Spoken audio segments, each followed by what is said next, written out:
What was Putin's intention in the war? Not the propaganda that's written about this. Oh, that they failed and he was going to take over Ukraine. The idea was to keep NATO, and what is NATO? It's the United States, off of Russia's border. No more, no less. When the Soviet Union ended in 1991, and an agreement was made that NATO will not move 1 inch eastward. Now, what happened after 1991, the United States decided there would be no end to eastward enlargement of NATO. And the decision was taken formally in 1994. When President Clinton signed off on NATO enlargement to the east, all the way to Ukraine and into Georgia. So the NATO enlargement, as you know, started in 1999 with Hungary, Poland, and the Czech Republic. And Russia was extremely unhappy about it. But these were countries still far from the border. So the next round of NATO enlargement came in 2004. With the 3 Baltic states, Romania, Bulgaria, Slovenia, and Slovakia. At this point, Russia was pretty damn upset.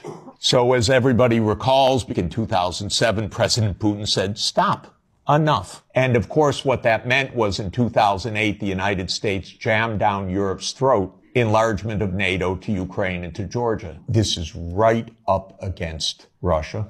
And Russia protested because if Russia decided to have a military base on the Rio Grande or the Canadian border, not only would the United States freak out, we'd have war within about 10 minutes. And a month later, a war broke out. That gets Georgia destroyed. And starting in 2010, the U.S. put in Aegis missile systems in Poland and then in Romania. And Russia doesn't like that. In 2010, Viktor Yanukovych was elected on the platform of neutrality. Russia had no territorial interests or designs in Ukraine at all. What Russia was negotiating was a 25-year lease for Sevastopol naval base. That's it. Not for Crimea, not for the Donbass, nothing. In 2014, the U.S. worked actively to overthrow Yanukovych. Everybody knows the phone call by my Columbia University colleague, Victoria Nuland, and the U.S. Ambassador Peter Piot. Listen to it. It's fascinating. I don't think Cleach should go into the government. I don't think it's necessary. I don't think it's a good idea.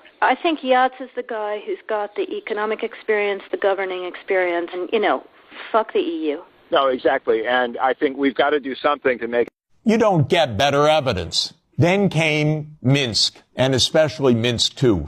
It said there should be autonomy for the Russian-speaking regions in the east of Ukraine. It was supported unanimously by the UN Security Council. The United States and Ukraine decided it was not to be enforced.